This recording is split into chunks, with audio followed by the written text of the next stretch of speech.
NBA Trade Deadline. Cool. Boum. Un des bons petits moments de la saison, ça en général. Pim. Un moment à vivre en live. Un gros classique avec Trash Talk. Et oui, en effet, le 7 février prochain, nous serons bien en direct sur YouTube avec vous. De quoi, de 18h à 21h, en grosso modo. Un truc comme ça. Hein ? Un truc comme ça. Il y aura sûrement l'ami Simon avec nous. Il y aura sûrement l'ami Simon, il y aura peut-être du guest dans tous les sens. Dans tous les en cas, train de croiser les doigts pour que Vladé ne fasse pas trop de la merde.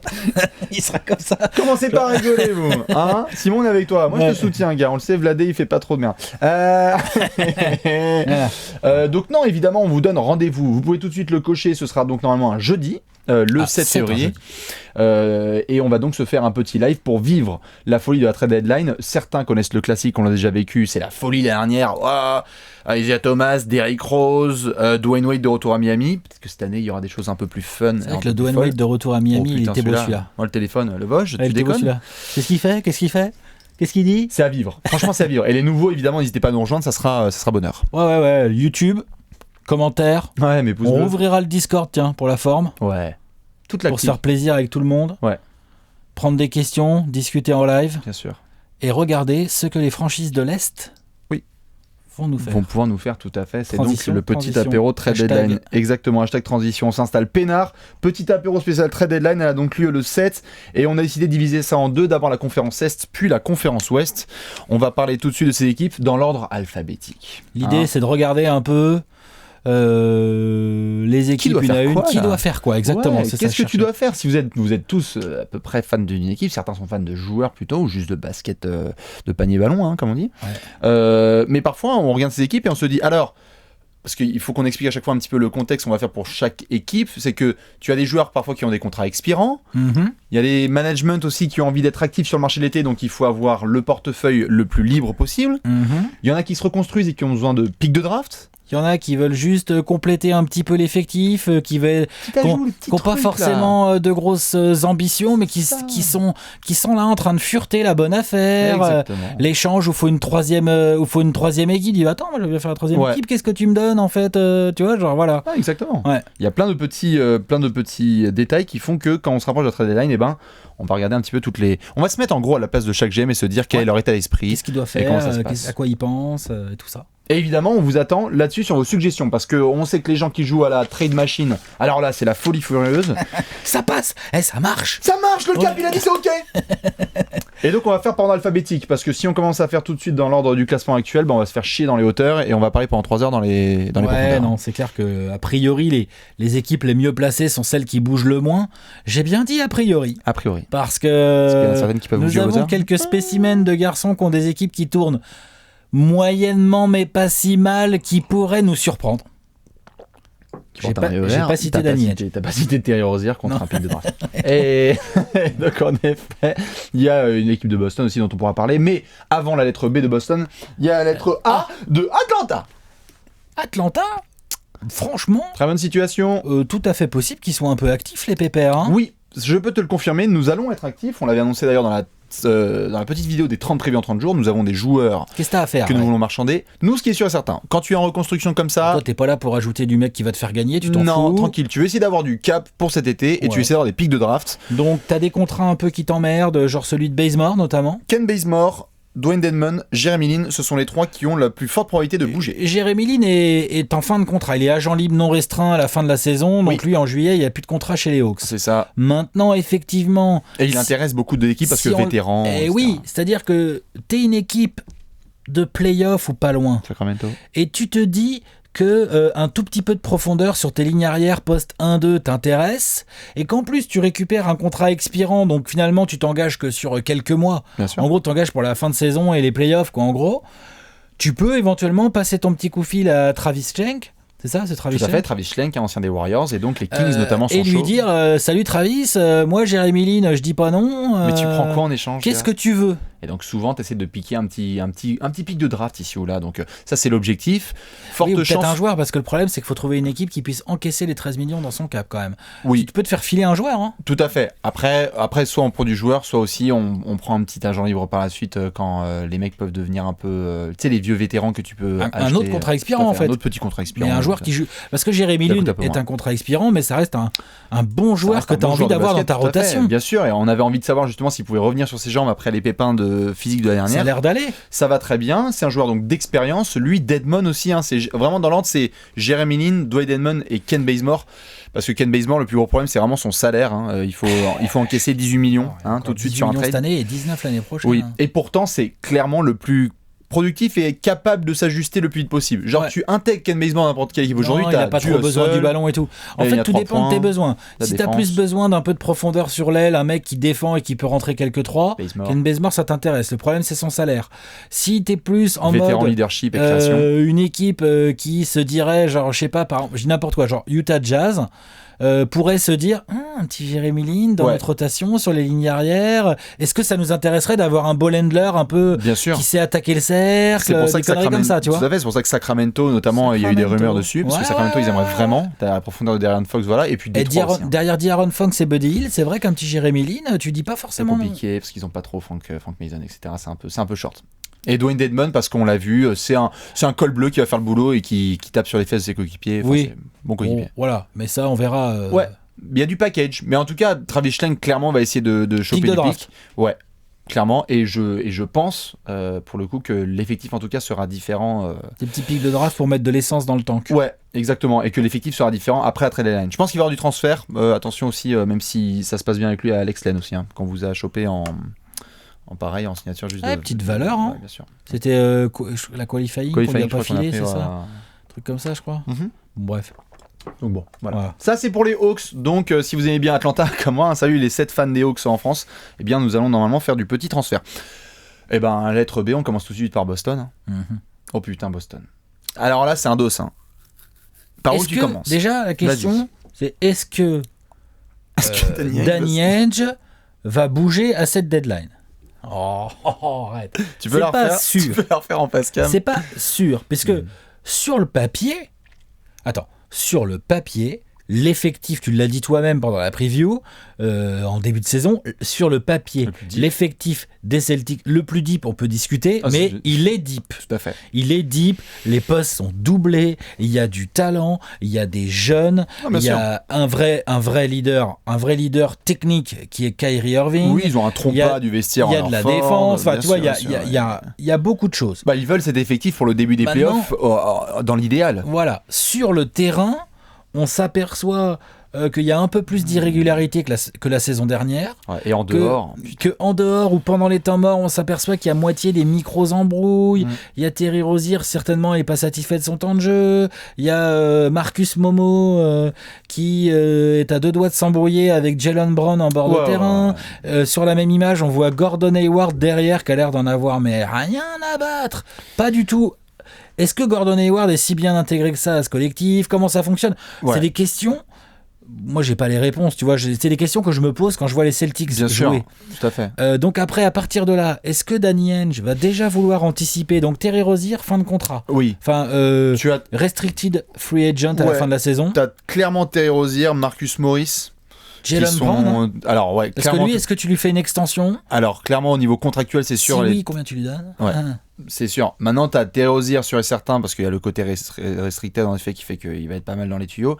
Je pense que Marcus Morris, vu le taf qu'il fait cette saison, j'ai du mal à le voir bouger. Il est important. Si on regarde contractuellement, oui, alors Ford et Kyrie Irving sont en option cet été, mais je pense que ce sont des intouchables de Boston, ça on est d'accord. Et en effet, Jaylen Brown, faut voir tout ce qui est Jaylen Brown et Terry Rozier. Je pense que, en tout cas, oh, quand même, merde. Moi, je vois deadline, Danny Ainge, ça bouge, quoi. Non, moi, je vois plutôt Danny Ainge à l'écoute, mais ne rien faire au final. Ah, du tout ? Ouais. Moi, je pense que Terry Rozier, ça part. Je pense que juste. Ouais, et il va se faire offrir quoi en échange ? Vas-y, dis, comme ça à l'œil, genre. Parce que le contrat est pas si gros, donc tu vas prendre un joueur à la place. Bien sûr. Non, je pense juste qu'il essaye de voir la chose d'une manière à la fois court et moyen et long terme, et que juste sur le court terme, même si tu te dis que tu peux avoir une deuxième partie de saison intéressante et qu'en playoff tu te ramènes comme le favori dont on parlait en octobre, il peut, si ça se trouve, Danny Ainge dire ça, mais je fais confiance en fait à Danny Ainge, l'homme, au moment où tu te ramènes à la trade deadline de février. Je pense que c'est un mec qui va être capable de se dire aussi, bon, peut-être qu'il me faut un autre daron là du vestiaire, un autre mec un peu un col bleu, tu vois, parce qu'ils ont des mecs qui font le boulot. Que tu vas intégrer comme ça, bam. Que tu vas intégrer des mecs qui font le boulot et des vrais cols bleus qui juste mettent des tartes aux plus jeunes, ça m'étonnerait pas. Il l'a déjà montré par le passé, ils avaient fait c'était il y a 10 ans, hein, ça me cassait les PJ Brown, mais ils ont été capables d'ajouter des petites pièces à droite à gauche. C'était il y a 10 ans, mais c'était Danny Ainge. Mais c'était Danny Ainge, tout à fait, et donc je le crois capable de faire ce genre de petits gestes, et puis parce que je pense concrètement que Danny Ainge, il sait que cet été, comment tu retiens Terry Rozier en fait? Donc tu le laisses partir pour Peanuts? J'y crois pas. Je pense pas. Terry Rozier il va prendre un contrat que Boston sera donc capable pour de toi, matcher. la motivation éventuelle de Danny Ainge, ce serait de se dire attention, parce que je vais jamais m'aligner sur les offres. Avery Bradley. Je vais jamais m'aligner sur les offres qu'aura Terry Rozier, donc vaut peut-être mieux que j'essaie de gratter quelque chose maintenant. C'est ce que je verrais. Toi, tu penses que ça bouge pas, ouais? Moi, je pense que je le vois bien être confiant et continuer dans cette lignée-là avec son effectif. Écoute, à moins que entre le moment où on tourne cette vidéo et le moment de la deadline, Boston fasse 4 défaites, tu vois, une connerie comme ça. Bien sûr. Mais là, ils ont repris un tout petit peu du poil de la bête. C'est mi-Fig, mi-Celtics, hein, mais c'est pas non plus... Il n'y a rien de catastrophique. Il n'y a rien de catastrophique, c'est sûr. Les fans de Boston, vous nous dites, parce qu'évidemment, on sait que ça jacte pas mal en ce moment sur Marcus Momo, Jaylen Brown, etc. On rappelle d'ailleurs, pour ceux qui se poseraient la question, impossibilité totale de faire un trade avec Anthony Davis, puisque nous avons déjà un contrat designated en Kyrie Irving. On en a parlé, il me semble, dans une petite vidéo, il n'y a pas si longtemps. Tout à fait. On enchaîne ? Brooklyn, we go hard. On y va dur. Brooklyn, pour moi, ça bouge pas. Alors là, je suis pas sûr de ça.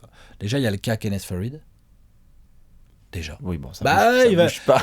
Sean Marks, il va essayer d'en faire quelque chose. Hein. Oui, mais ça ne bouge pas. S'il peut enfumer quelqu'un, il va enfumer quelqu'un. Salut Houston. Non, mais par exemple. Essayer, mais ce que je veux dire, c'est que ça bouge pas en majeur. Ils ont envie de garder leur groupe complet. Ah oui, non, ça se passe trop bien. Le groupe de base ne va pas bouger. Il y a des petits gars un peu satellites du groupe, que ce soit contractuel ou sportif. Kenneth Faried, sportivement, il n'est pas vraiment dans le groupe, il joue pas. Et après, contractuellement, il y a éventuellement, s'il arrive à bricoler quelque chose autour d'Allen Crabbe. Allen Crabbe, je pense que ça. Allen Crabbe, il a une player option pour l'année prochaine, c'est compliqué. Ouais, et puis même DeMarre Carroll, je crois qu'il est expirant aussi ou qu'il a une player option. DeMarre Carroll, c'est fini à la fin de la saison. Voilà, donc je pense que, en fait, le groupe a l'air de vivre tellement bien, et là, ils sont en playoff. Ah oui. Donc je pense qu'ils vont aller jusqu'au bout. On l'avait dit pareil preview, le but des Nets c'est essayer d'être attractif pour cet été, montrer qu'il y a libre. Quoi qu'il arrive, les Nets auront du cap cet été. Et c'est ça ils n'ont pas ce souci. Ouais. Ah bah ils avaient viré Sticky Dwight cet été. Non, mais laisse tomber. Ils avaient fait un nettoyage dans tous les. Ils ont vraiment du cap l'été prochain. Ils ont de quoi filer un contrat max plus un autre gros contrat à côté. C'est ça. Enfin, genre ils sont vraiment bien. Salut Jimmy Donc Butler. Ok, peut-être pas trop bouger, mais je les vois bien quand même renifler. Et tu sais, Sean Marks, il a l'air quand même d'être parmi ces managers à la Danny Ainge, genre qui aime bien renifler, qui aime bien faire un petit truc, tu vois. Genre, il aime bien quand même dire genre. J'ai gratté le pic 28 du deuxième tour là, j'ai le tour de draft de machin. Voilà, après ça je pense qu'en effet il va y avoir du potentiel mouvement, mais juste pour qu'il y ait marqué les Nets dans la colonne mouvement, mais je pense que sinon il y aura personne dans la rotation des 8-9 meilleurs joueurs, je pense qu'il n'y aura pas de mouvement, à peu près. Je pense, hein. Après les Nets, vous nous dites. Les Charlotte Hornets. Qu'est-ce qu'on en fait les Hornets? Pareil, qui sont en play-off, bordel. Pour l'instant, c'est en play-off, même si le bilan n'est même toujours pas positif, je pense. Quasi, hein, à peine en dessous des 50%. La vraie question, c'est si tu es Mitch Kupchak et que tu regardes ton effectif aujourd'hui, tu as le salaire de Marvin Williams la saison prochaine en player option. Tu as Cody Zeller qui prend encore 14 millions sur plusieurs saisons. Il reste. Tu as Nico Batum qui prend 25 millions la saison prochaine et 27 celle d'après. Qu'est-ce que tu as d'autre comme ça? Michael Kidd-Gilchrist. T'as pas mal de contrats. Bismack Biyombo, player option la saison prochaine, 17 millions. Donc autant vous dire que Bismack Biyombo, dans sa tête, le problème est déjà réglé. Oui. Il lève son option sans aucun souci. Et donc effectivement, ce que pourrait faire Kupchak, c'est d'essayer de bricoler avec un de ces contrats-là pour se récupérer un vétéran qui lui soit utile. Ouais. Dans sa rotation, dans le but d'aller en play-off. Oui, c'est ça. L'objectif clair, comme vient de le dire Alex, c'est forcément d'aller en play-off. Charlotte, ils l'ont dit, que ce soit en coulisses ou en public. Donc il a deux options pour ça. La première, c'est à la deadline d'essayer de balancer les contrats qu'on vient de citer. La deuxième, c'est d'attendre après derrière et d'essayer de signer du minimum vétéran. Je pense qu'ils vont plutôt partir là-dessus. Je pense qu'ils vont pas trop toucher le groupe. Borrego, il a l'air bien là avec ses gars. Ils ont vu l'impact de Tony, ce que ça pouvait donner. Donc je pense qu'ils vont pas trop toucher. qu'ils vont laisser certains gars soit rempiler, soit les échanger, c'est le soir de la draft, tout comme ça, sans problème. Et je pense qu'en effet, ils vont ramener du vétéran un peu, pour former les Malik Monk, les Miles Bridges, etc. Donc, Charlotte, je crois qu'ils sont tellement contents, là, à mi-saison, d'être playoffable, que tu continues, en fait. Ouais. Tu continues, et je vois pas ce qu'ils seraient capables de faire. Peut-être t'essaies de gérer le cas Kemba aussi, de faire avancer le cas Kemba. Et c'est limite la plus grosse victoire de... Bien sûr, j'en prie. Et c'est la limite la plus grosse victoire de cette trade deadline qui arrive pour Charlotte, c'est que on s'attendait à ce qu'il puisse y avoir des potentielles rumeurs. On n'entend que dalle. La com des Hornets a été extrêmement bonne là-dessus. Ils Celle ont de dit, Kemba aussi. Tout à fait. On blinde, on le prolonge. Kemba a dit j'ai envie de continuer. Et puis même, je pense que là, le All-Star Weekend arrive dans un mois. Je sais pas s'ils ont envie trop de chambouler le bateau, tu vois. Donc Charlotte, si les fans des Hornets, vous êtes pour ou contre, ou d'accord ou pas d'accord, vous nous dites. Mais normalement, je pense que ça continue dans ce sens. Je pense aussi. Chicago Bulls. Qui veut carotte les Bulls? Qui veut carotte les Bulls? Appelez Gar Forman au 36-18. Il y a pas mal de rumeurs autour des Bulls. On a vu la rumeur buyout Robin Lopez. Tout à fait. Refusé. Les Bulls comptent trader Robin Lopez. On a vu la rumeur autour de Jabari. Ouais. On a vu un petit transfert, un premier quand même si c'est pas la trade deadline, de Justin Holiday. C'est vrai. C'est vrai. Ça a commencé à bouger. C'est vrai. Donc non, c'est clairement le viseur, on le met sur Robin Lopez. Il y a les Warriors qui sont à l'affût, qui attendent le premier buyout qui arrive pour le prendre. Il y a plusieurs équipes à l'affût en cas de buyout de Robin Lopez. Robin Lopez, c'est un putain d'ajout de mi-saison. Tu peux récupérer ça à 1,5 million là derrière, là, t'es trop content. Et puis bête d'ajout, enfin je veux dire en termes de vétérans, joueurs, défense et tout, c'est trop bien. Grave. Ouais. Rebond, taille, poids, enfin bref tout, il prend de la place, tout ça. Les petits hooks qui vont bien et tout. Et après il y a le cas Jabari. Oh bah putain. Où là clairement, honnêtement on peut le dire, il est déjà plus trop dans les plans de la franchise, j'ai l'impression. Ça c'est clair. C'est ouf quoi. Déjà il est plus dans les plans. Cet été, les mecs. Il est plus dans les plans défensifs, ça c'est sûr. Et alors les plans de la franchise, je sais pas non plus. Mais c'est clair que Jabari fait vraiment une saison là, c'est trop dur, c'est trop compliqué. Il montre pas de Il est pas aidé aussi, il joue beaucoup 3. Ah oui. Oh là là, oui. Bah ça de toute façon le joueur, j'aimerais bien voir dans une situation. Jim Boylan. Non, c'est sûr. Mais bon, je pense que hormis, donc évidemment ça touche pas au corps, genre tout ce qui est Zach Lavine, Mark Cannon, Chris Dunn, tout ça, je pense que ça bougera pas. Ça bouge pas. Sauf, on sait jamais, on n'est jamais à l'abri d'un blockbuster. Gar Forman et John Paxson, faut pas les sous-estimer. Non, il y a juste un point d'interrogation, Bobby Portis. Ouais. Qu'est-ce que t'en fais? The fuck. T'as pas prolongé là, si je dis pas de bêtises, excusez-moi, en octobre, quand il y avait toute l'histoire des rookies que tu pouvais prolonger, donc t'as pas conservé. Il y a moyen que ça se transforme entre guillemets en Mirotic cette affaire. Ouais. Où c'est parti, t'as laissé partir. Non, t'as fait un transfert l'année dernière avec les Pels. Il y a moyen que ça se termine en transfert de Bobby Portis. Là, au buzzer. C'était contre Omerachik. C'est ça, ouais. Magnifique transfert. Coupé derrière. Pardon. Ouais, non, les Bulls, je sais pas trop. Je les verrais bien essayer des choses. Mais je suis pas sûr que ça arrive au bout. Ouais, à la Bulls, de toute façon. Alors, je pense qu'en effet, Jabari Parker, c'est trop compliqué, ils vont pas toucher. Il prend 20 millions. Bon, son année prochaine n'est pas garantie, donc ils peuvent le couper là et se faire du cap. Alors, ça peut être un argument pour le fourguer. Ouais. Tu vois ? Ouais. À une équipe qui tank aussi, et qui va bricoler pour se faire du cap pour l'année prochaine, tu vois ? Genre, ça peut. Je pense que ils sont capables. Mais on reste focal sur Robin Lopez quand même. Normalement, c'est autour de Robin Lopez. Robin Lopez ne joue plus avec un des Bulls le 8 février, normalement. Je pense qu'on peut le dire. Je pense qu'on peut le dire. On peut à peu près le dire. Ouais, allez, on va partir là-dessus. On enchaîne avec Cleveland, Ohio. C'est cool. Ça va les Cavs? On est bien là, au fond du puits. Il est où Kevin Love? Gérard? Parce qu'il faut qu'on parle de ces mecs-là. Tristan, Gérard, Kevin Love. Genre, rien que ces gars-là, à la base, on en avait parlé cet été. Kevin Love, il est prolongé pour... une centaine de millions de patates. Déjà, tout mis bout à bout, il y en a pour 60 millions par an. Voire plus. Déjà. Tristan, je pense pas que ce soit forcément bouger. Il a montré une belle saison là en soi. Il a fait une demi-saison en tant que vétéran, à faire du double-double de moyenne, à être productif. Donc, en soi, ça peut être une valeur marchande. Je pense que le contrat est un peu too much. Tristan, c'est 18 millions et demi l'année prochaine encore. Gérard, c'est 15. Ouais, 15 et pas garanti l'année prochaine. Pas garanti. Tu peux garder Gérard et ça te fait du cap dans quelques mois. Gérard, c'est un trade ou un buyout? Gérard, c'est un trade puis un buyout. Gérard, je le vois bien transféré et puis waived dans la foulée. Ouais, peut-être, ouais. Et puis ça va signer aux Lakers. Ouais, avec son copain Bonbon. Je pense que ça a du sens. Ou alors aux Warriors. Ou aux Warriors. Ou à New York. Mais juste sur le dossier Kevin Love, parce que ça, on n'en avait pas trop parlé. Tu sais, il y avait eu cette histoire avec Blake Griffin qui se fait prolonger et 6 mois après, il se fait trader. On se retrouve dans le même cas de figure ou non? Ça dépend de l'offre, mais oui, s'il y a une offre, oui, c'est possible. Parce que dans l'absolu, si t'es Kobe Altman et que tu commences à avoir des mecs qui t'appellent, qui sont intéressés de manière réelle par Kevin Love. Oh bah t'écoutes, hein. Des gens que tu peux un peu enfumer, tu vois, genre les Suns, par exemple. Ou... Bien sûr, les Bulls. Les Bulls, oui. Oui, les Bulls, mais c'est pas vraiment le poste. Les Bulls, ils vont faire quoi? Mark Cannon? Non, bien sûr. Qui tu peux enfumer? Les Grizzlies? Non, on va en parler dans la vidéo de la conférence Ouest. Mais si t'as une équipe comme... Bon, je prenais les Suns parce que les Suns, ils peuvent te mettre quelques joueurs pour faire le contrat et en plus peuvent te filer les pics de draft. Les Pels? Julius Randle, Mirotic? Les Kings? Tu peux pas. Les Kings, c'est complicado. Les Wizards encore? Il y en a marre de carotte les Wizards. Autoporteur contre Kevin Love et la houppette de Donald Trump. Non mais ouais, c'est pour Kevin Love, en effet, je pense qu'ils vont écouter les offres.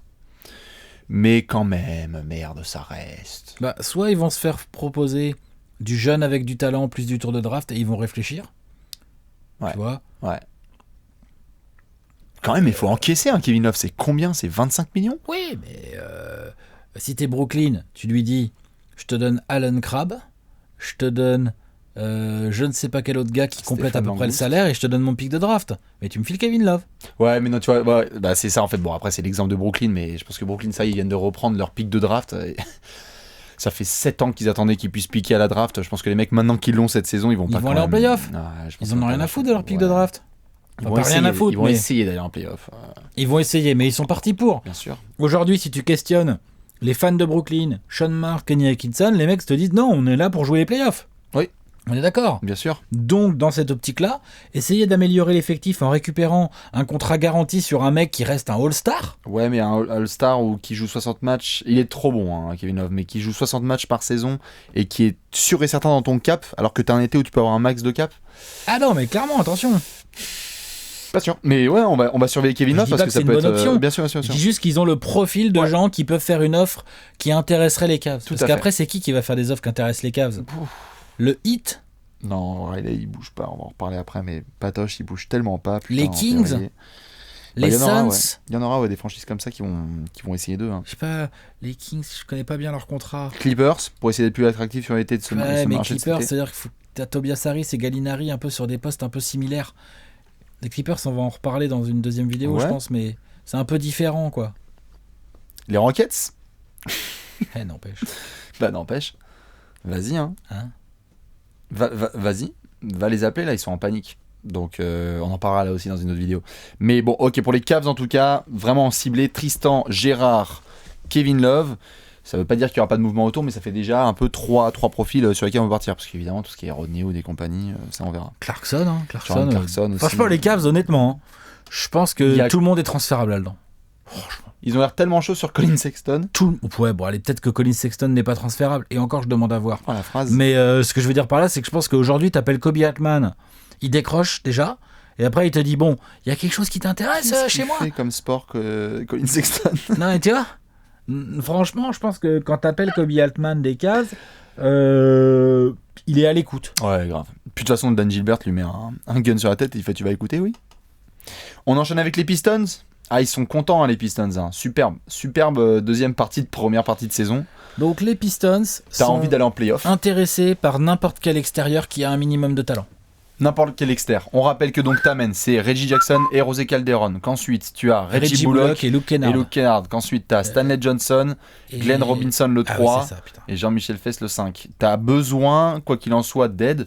Ça fait des mois qu'on n'arrête pas de parler de Reggie Jackson. Je pense qu'il aide absolument pas sa cote sur le marché en jouant comme il joue cette saison. Ah non.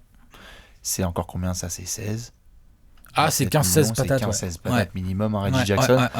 Et tu touches évidemment pas à ta raquette. Tu as pris les vétérans que tu voulais cet été, hein, donc Zaza Pachulia, Rosé et tout, mais c'est le moment où on va voir Reggie Jackson transféré, enfin là, ça y est. Peut-être, ou alors ça va être un autre trade, autre chose, hein, ça va être sur les externes, un trade un peu bizarre, tu vois, un package où tu envoies Stanley Johnson et Luke Kennard, et t'obtiens quoi en échange de ce package? Je pense que sur le projet, tout à fait, je pense que c'est là la question, c'est ce que tu peux obtenir en échange. Je sais pas s'ils sont trop, je pense qu'ils sont encore à fond sur le projet Luke Kennard, mais j'ai l'impression que le projet Stanley Johnson, c'est un peu moins hype que ce qu'il pensait. Surtout que tu peux le remplacer en soi par Glenn Robinson 3. Ouais. Je veux dire, tu peux le transférer. Tu peux le remplacer. Donc, Détroit, idéalement, on leur file un meneur. Faudra voir qui. Un meneur ou un arrière ailier qui sait tenir la balle et qui score. Un profil à la Vavane. Ouais. Non ? Si, complètement. De toute façon, Vavane. Evan Fournier, demain, il arrive à Détroit. Il est titulaire tout le temps et il leur fait tellement de bien. Titulaire et en création, il leur fait un bien. Et même à la qualité de tir et tout. Bien sûr. Ah non, de toute façon, dès que t'as un créateur ou un sniper, Détroit, ils sont en feu. Il attaque le cercle et tout. Enfin, laisse tomber, ça en fait trop de bien. Non, clair. Orlando, c'est bien. De toute façon, on va en parler aussi, puisqu'ils sont. Orlando, si tu veux, à la main, ils sont pas. Enfin, bref. Orlando, ils sont pas. On enchaîne avec nos amis, les Pacers. Normalement, les Pacers, tu touches pas trop, quand même. L'équipe est smooth. T'as juste des petits problèmes de blessure, mais. Ton objectif cet été, l'été dernier, c'était de garder tout le monde. T'as un effectif assez complet. Ouais. T'as fait des ajustements assez malins pendant l'été. Ça fonctionne puisque t'es bien placé à l'est. Ouais, ta défense, elle est nickel. En plus, t'es bien placé à l'est avec un Oladipo qui est pas non plus ouf. Je rajouterais première moitié de saison. Ouais, je rajouterais peut-être un vet en plus, vraiment un vet, genre un bon gros daron, parce que ils ont pris 2-3 défaites un peu crades face à l'élite. C'était un peu le test de janvier là. C'est vrai. Toronto, ils ont pris. Boston, ils ont pris. Philly, ils ont pris. Parfois, il n'y avait pas Meister, mais je pense qu'il leur manque un peu c'est possible, un taulier, tu vois. Ouais, carrément. Un petit. Parce que je sais pas, c'est qui le daron à... Bah, c'est Oladipo, hein. Non, mais en termes d'âge, c'est quoi? C'est Tadiang Tadiang Bogdanovic? Ouais, Tadiang, c'est un peu le daron, je pense. Tadiang, c'est un peu le daron. Ouais. Kylo Quinn. C'est un peu ric-rac. Faudrait peut-être un vet. Ouais. On est d'accord. Ouais. Une rotation externe en plus. Ouais, voilà. Mais dans tous les cas, au niveau transfert, on est d'accord. Ils vont pas normalement, ils vont pas nous animer ça. Ça va pas être les numéros 1 de l'animation. T'as une Collison, tiens, j'avais oublié. Miami Heat. Alors, Pat Riley, c'est bizarre, en fait, comme dossier. C'est un peu bizarre. Pourquoi ? Parce que, historiquement, Pat Riley ne touche à rien en février. Il commence avec son équipe, il continue avec son équipe. C'est vrai qu'il aime pas trop. Ça ne bouge pas. L'année dernière, il a fait revenir D-Wade. Voilà, mais c'était un symbole. Hein. Oui, non mais d'accord, mais il a bougé. Ouais. Contre quoi d'ailleurs ? Contre 2 clopes à LeBron ou une bise ou je sais pas quoi. Ou un cupcake. Mais là par contre c'est différent. On vient de le voir en septembre. Il avait été hyper actif sur le dossier Jimmy Butler. Il y a beaucoup de contrats qui sont extrêmement valuables dans l'effectif du 8. Et d'autres qui sont moins. Qui sont un peu plus boulets. Hein. Je pense à Whiteside. Je pense possiblement à Dragic. Hein. Dragic est en player option si je dis pas de bêtises cet été. Tu viens de tester, on en avait parlé, de Justice Winslow à la main. Il est blessé certes, donc là tu peux pas trop non plus le trader parce que sa valeur est pas folle, mais ça reste Goran Dragic. Tu flaires Tyler Johnson, tu flaires ou pas? Dion Waiters, c'est sûr tu flaires. Dion Waiters normalement, je veux dire. Tyler Johnson, tu flaires. Goran Dragic, tu flaires. Hassan Whiteside, allons-y, pourquoi pas, tu flaires. Tu regardes Kelly Olynyk. Tu flaires déjà pour Whiteside? Pourquoi pas? Il est sous contrat encore 2 ans, je crois. On sait jamais. Ça. Ouais. Tu vois, genre Miami, de toute façon, avec leur situation contractuelle, ils ont beaucoup d'assez gros contrats. Ouais. Plus un très gros sur Whiteside. Si Miami bouge, ça sera pas des tout petits contrats a priori, tu vois. Les Rodney McGruder, les Derrick Jones, ça va pas bouger. Sûr, c'est pour ça que je parlais de Tyler Johnson et Tyler Johnson, il gagne combien? Il gagne 18. Pas 16 ou 18, voilà, 18. C'est ça. Donc c'est pas rien. Ouais, merci Brooklyn. Si tu gagnes ça, si tu veux échanger ça, t'es obligé d'aller sur du joueur un peu sérieux en face, ou alors trouver une équipe qui absorbe, mais c'est compliqué ça. Mais moi, je serais pas étonné que Pat Riley soit dans au moins un petit move à cette deadline là. Moi, je serais pas étonné. Qui se positionne, qui joue la 3e équipe sur un truc, tu vois. Je veux vraiment voir ce qui se passe avec Dragic. C'est le gars vraiment sur qui je... Et dans l'absolu, si tu es le Heat, si tu dois rentrer dans un trade, c'est quoi que tu as envie de récupérer? Dans l'absolu. Ah bah, on l'a vu, le plafond de ces mecs-là. Tu vas développer Adebayo, Josh Richardson, Justice Winslow, tu vas essayer de les développer pour avoir le Heat de demain, mais... Franchement, libère du cap. Pat Riley, ce qu'il adore, c'est le mois de juillet, le mec. Ce qu'il veut, c'est du cap. Il est complètement flingué là cet été. Le 8, ils ont combien? Du dump, quoi. Ah ouais, tu dump. Franchement, tu te démerdes, t'essaies de dumper. C'est pas simple, hein, parce qu'il y a pas grand monde qui a du cap. Hein. Bien sûr, mais je pense honnêtement que s'il peut avoir une base de mecs, je pense qu'il a pas forcément besoin d'accumuler les pics de draft. Genre, ça il les a, les gars un peu talentueux. Winslow, Adebayo, Richardson. Je pense que lui, ce qu'il veut, c'est vraiment du cap, et donc qu'il y a plein de gars qui sont pas si intouchables que ça. Je suis pas sûr, même si en soi c'est un bon deal, que James Johnson soit si intouchable que ça. Oh bon, non, clairement. Dion Waiters, on le sait, le plus tôt il part, le mieux c'est. D'ailleurs, Johnson, je pense pas qu'il soit sur le même level que les 3 mecs dont je viens de parler, là, les 3 jeunes. Il est bon, mais tu vois, il est pas. Non, il est en train d'atteindre gentiment peut-être son plafond un peu. Ouais. Donc, ouais, toi, tu crois Pat Riley, il va pas mal se bouger? Je pense que c'est possible que Pat Riley soit dans des discussions Ouais. et qu'à un moment donné, s'il y a une petite opportunité pour dumper ou pour filer un contrat sur 3 ans en échange d'un contrat sur 1 an, tu vois, ce genre de petites choses qui bougent. Je pense que c'est possible. Tout à fait, je suis d'accord. On enchaîne avec les Bucks de Milwaukee. Pas bouger. On enchaîne? Ouais. Franchement, Milwaukee... Je vois pas... C'est bon. Ils ont fait un deal quand même en milieu de saison pour George Hill. Ouais. Ils ont fait un trade. Ils sont actifs. Ouais. Mais je pense que là, ils sont bien. Pour moi. C'est bon, ils s'étaient débarrassés de John Henson. Ça rebouge pas. Ouais, ça bouge pas. Non, franchement, Milwaukee, si ça bouge, c'est vraiment des clopinettes de bout de banc. Genre pareil, un vet de 37 ans qui va amener tout ça. Ouais. Mais ils ont déjà Brook Lopez, Ersan et tout. Donc. Non, je suis d'accord. Ça bouge pas. Ça bouge pas. Milwaukee, ça ne bouge pas normalement. Les Knicks. Ah. T'entends, Léonce? Ça bouge pas. Ah bah les Knicks, si ça bouge pas. Si les Knicks ne bougent pas, c'est très Knicks. Mais quelque part, là, il y a trop de rumeurs. Il y a trop de rumeurs. Enes Kanter, fin de contrat. On a empoché la player option l'été dernier. Normalement, Enes Kanter, il le demande lui-même, ça bouge. C'est censé bouger. Les Kings avaient déjà flairé contre Zach Randolph le retour du King. Le retour de Zibo. Le retour de Zibo au Madison Square Garden. Dans la ville qui ne dort jamais. Ouais, maintenant il en fout le triple XXL. Courtney Lee, Frank Ntilikina. Pareil, tu le disais tout à l'heure, dans les intouchables, qui est intouchable à New York? Hormis Knox, Porzingis et Spike Lee, j'arrive pas à voir qui est trop intouchable. Moudier? N'empêche qu'on va en faire un apéro Moudier, tu vas avoir une tarte à la gueule. Non mais ouais, je pense que Enes Kanter, on peut le dire, c'est quasi sûr ça bouge. Il perd du temps de jeu, il est sur le banc et tout. Noah Vonleh lui prend son spot, même Luke Cornett lui passe devant, il a trop le seum. C'est compliqué. Ouais, ça bouge. Ouais, normalement ça bouge. Mais il est rush lui aussi, hein. C'est quoi, c'est 18 millions? C'est pas facile, compliqué à faire bouger. C'est Sam Presti ça? Ça peut se finir en buyout cette affaire? Ouais, Sam Presti. Non, ils ont déjà buyout Noah, c'est la merde. Je sais pas. Non, je pense pas quand même. Je sais pas. Non, en plus il a de la valeur Kanter. Non. Kanter, il a de la valeur. Il a de la valeur, c'est un mec qui va faire double-double en sortie de banc. À chaque fois, il est transféré. Donc, ils vont trouver une équipe pour leur filer quelque chose. Ouais, il a été transféré au Knicks, il a été transféré au Thunder. Du Thunder, tu vois, il est contre Melo. Ouais, du Jazz au Thunder aussi, c'était un trade, je crois, demi-saison. Donc, tu disais là, contre quoi? Faut voir contre quoi, faut voir. Parce que dans l'absolu, Kanter, ça va intéresser des gens sportivement. Le problème, c'est le contrat. Tu peux pas. Qui va absorber les 18 millions de Kanter? Ou 20 même, peut-être. Qui va faire ça? C'est compliqué. Donc c'est des mecs qui vont être obligés de te filer des joueurs en échange. Bah là tu vois, ça me dérange pas. Tu parlais de Kevin Love à Brooklyn. Là ça me dérange pas une demi-saison de Kanter et le pic.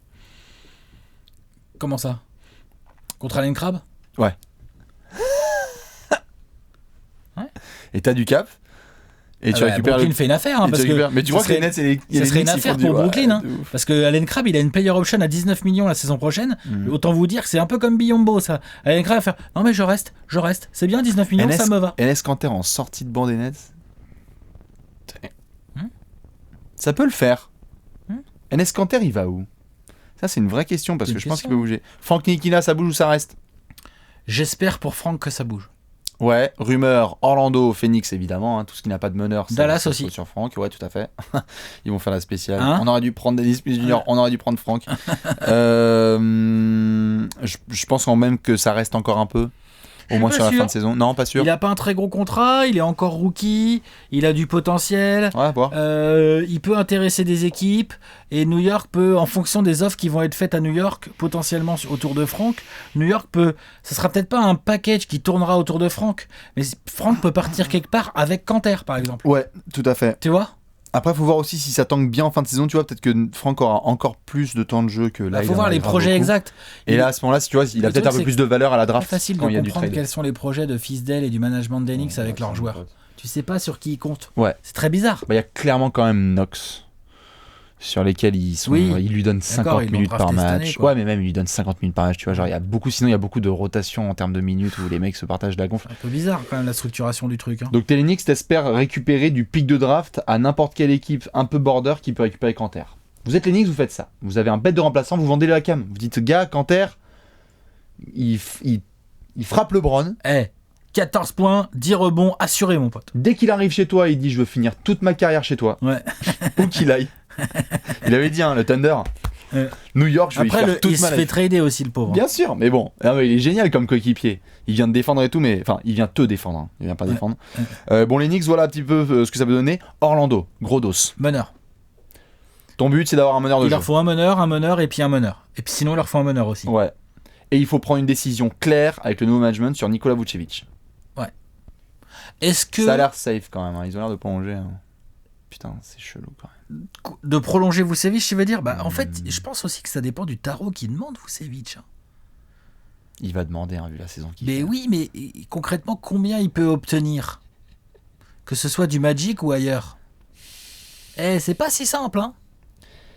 Trust John Hammond, ça bouge Orlando là, la deadline. Orlando, il leur faut un meneur.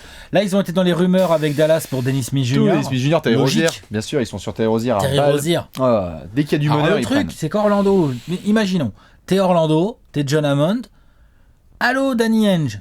Salut, je suis quand même intéressé. J'ai entendu dire par mon petit doigt que tu avais envie éventuellement de larguer Terry Rozier. Ouais. Moi, ça m'intéresse. Qu'est-ce que tu voudrais, mon Danny ? Qu'est-ce qu'il va répondre, Danny, à ça ? Danny va dire je veux bien Mo Bamba. Je veux bien Mo Bamba et Terence Ross. Je veux bien Mo Bamba et Terence Ross. C'est ça qu'il va dire. Bien sûr, mais bon, c'est un peu compliqué quand même. Oh, c'est John Hammond en face, quand même. Oui. Oh, faut pas déconner. D'accord. Donc, ça se fait pas alors ? Non, ça se fait pas, Alex. Remballe ton scénario. Les fans de Boston, ils sont là, genre ouais, grave, on veut Mo Bamba. Non, vous avez loupé Mo Bamba, ça va pas se faire. Il le voulait à la draft en plus. Mais non, je pense que Orlando, faut faire confiance à John Hammond. Je pense que clairement, ça va bouger. L'année dernière, il débarque, c'est Elfrid Payton qui part à deadline. Ça continue. Soit du Evan, soit du Terence Ross, soit du Vucevic. Il y a quelqu'un qui bouge. Ouais. Il y a quelqu'un qui bouge. Ouais, il a Jonathan Simmons, ça peut se mettre dans un package. Il y a des gars dans ta gauche, bien sûr. Qui est intouchable là-dedans ? Me dis pas Aaron Gordon. Hein. Il y a Mo Bamba et Aaron Gordon. Je te jure. Oh. Il l'a prolongé cet été pour voir ce que ça va donner. D'accord. Attends, j'ai pas dit que le joueur est intouchable. Non, mais il est pas mauvais. J'ai dit que il est pas mauvais. Son souci, c'est cette petite prolongation. Non. En plus, il sait bien jouer au basket. Aaron Gordon, c'est juste que voilà, on attendait peut-être un peu plus. Et comme tu as dit, c'est le contrat. Le contrat, la longueur, comment tu mises sur lui, quel est son poste. Moi, je pense qu'ils veulent rester sur le projet Freak et tout avec Isaac. Leur Gordon problème en fait à Orlando, c'est qu'ils ont besoin d'un meneur pour accompagner DJ Augustine. Quand je dis accompagner DJ Augustine, c'est jouer 34 minutes. C'est lui passer devant. C'est jouer 34 C'est lui passer devant DJ Augustine, qui n'est pas mauvais, mais compliqué quand même. Ah bah non, c'est un remplaçant. C'est un backup d'équipe qui essaie de faire. Et donc le problème, c'est que qu'est-ce qu'il y a de potentiel ? Donc on parlait de Terry Rozier, il y a des rumeurs autour de Dennis Smith Jr. Et après, c'est quoi ? Sinon, tu vas où ? Tu fais quoi pour retrouver un éventuel meneur ? Tu vas voir ton voisin, Miami, Tyler Johnson ? Je sais pas, hein. Dragic contre Vucevic. Le petit swap. Comme ça, à Miami, ils ont une raquette Vucevic, Whiteside, Adebayo. Ils vont être contents. Non, ça marche pas. Mais tu vois ce que je veux dire ? Ouais, bien sûr. C'est pas si simple. Les Clippers. Les Clippers. Et après, il faut voir ce qu'ils te demandent en échange. Ouais. Non, c'est tendu. Hein. Putain, il n'y a pas trop d'options. Hein. Pas facile, hein ? Non, c'est sûr. Mais confiance en John Hammond. Confiance en John Hammond. Peut-être, ouais. Peut-être Franck. Du coup, il a un contrat rookie, Franck. On fait un swap, Franck contre Evan. Bah non, ça marche pas contractuellement. Oui, non, évidemment, mais tu rajoutes. Franck contre un petit contrat. Franck et NS, Franck et Courtnelly. Franck et Courtnelly contre Evan Fournier et un coiffeur. Et Jonathan Simmons. Bon. Oui, et Jonathan Simmons. Ça passe. Evan, tu nous diras si t'es chaud. Faites la trade machine, dites-nous si ça passe. Bien sûr, Van, il va nous dire ça. On enchaîne avec Philly. Ouais. Philly. Il te faut des vétérans.